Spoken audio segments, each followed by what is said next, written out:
جون كان حلو قوي طب قوي. احكي لي على جول كوت ديفوار ده جول ده جامد قوي. الجول بتاع كوت ديفوار ده جول صعب جدا جدا هقول لك جدا اللي حصل. غريب. اللي حصل ان انا كنت مستني الكرة قدام. أيوة. يعني انا قلت طارق هيلعب الكرة قدام، طارق السعيد، فهاخدها على صدري قدام. انا بص انا دايما بحضر السيناريو وانا بلعب وببقى عارف مين هيعمل ايه. يعني مثلا طارق السعيد ما بيرفعش كرة طويله، بيرفعها دايما يا على القريبه يا في النص كده. قلت طارق هيلعبها على البنالتي، على نقطه البنالتي. فانا قاعد محضر نفسي عشان الاوفسايد، محضر فطارق وانا فقمت واخد خطوتين لقدام عشان اسبق المدافعين، قام لعبها ورا، فقمت بسرعه معدل جسمي ولعبها تمام، ورحت جاي انا شايف الجول وهو بيتحرك يعني وانا بلعب. يعني انت يعني بص هو طارق كان هادي. انت واخد القرار وقاصد ولا واخد القرار بس؟ لا انا طبعا قصد، لان انا طارق بيرفع الكوره الجول طلع هو كان دايما الجول ده بتاع كوت ديفوار تحديدا على طول بيطلع لقدام. أوكي. حتى في الكره الجول الثاني اللي جبته بدماغي برضه هو طالع برضه 3 4 متر.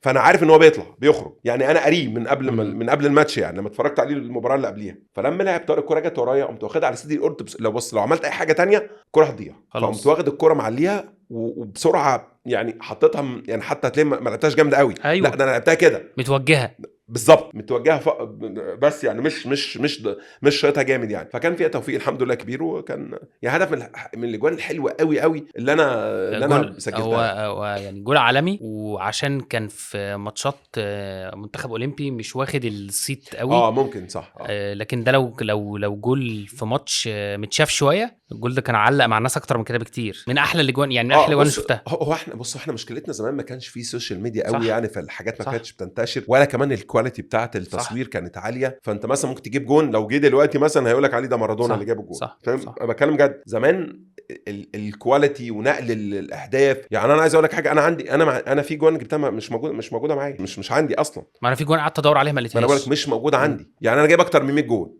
انا ممكن يكون عندي منهم 30